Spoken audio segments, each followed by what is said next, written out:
భారతదేశ మాజీ ప్రధాని అటల్ బిహారీ వాజ్పేయి శత జయంతి సందర్భంగా గుంటూరు లక్ష్మీపురంలో కూటమి పార్టీల నేతల ఆధ్వర్యంలో ఏర్పాటు చేసిన వాజ్పేయి విగ్రహాన్ని భారతీయ జనతా పార్టీ రాష్ట్ర అధ్యక్షులు మాధవ్, నగర మేయర్ కోవెలమూడి రవీంద్ర, భాజపా జిల్లా అధ్యక్షులు తిరుపతిరావు పలువురు భాజపా నేతలతో కలిసి ఆవిష్కరించారు. వాజ్పేయి ఆశయ సాధనకు ప్రతి ఒక్కరూ కృషి చేయాలి అని కోరారు.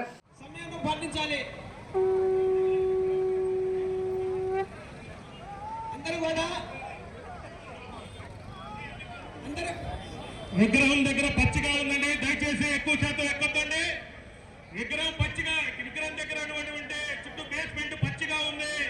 దయచేసి ముఖ్య నాయకులు ఎక్కండి, విగ్రహం కిందే ఉండండి, దయచేసి అర్థం చేసుకోండి.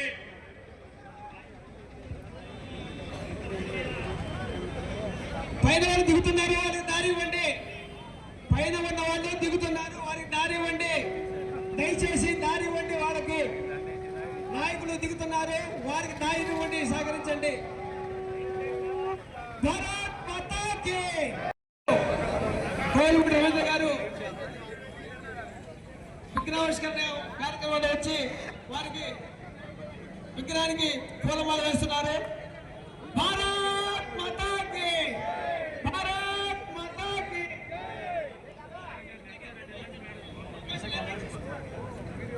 పైన ఉన్న వాళ్ళు దిగంగానే మిగతా వాళ్ళు ఎక్కచ్చు. పైన ఉన్న వాళ్ళు దిగిన తర్వాత మిగతా వాళ్ళు ఎక్కచ్చు. దయచేసి సహకరించండి. ముందు వెళ్ళేదానికి వెనక వెళ్ళేదానికి కేవలం 2 నిమిషాలు మాత్రమే. మెట్లు వీక్గా ఉన్నవి. దయచేసి అందరూ సహకరించండి.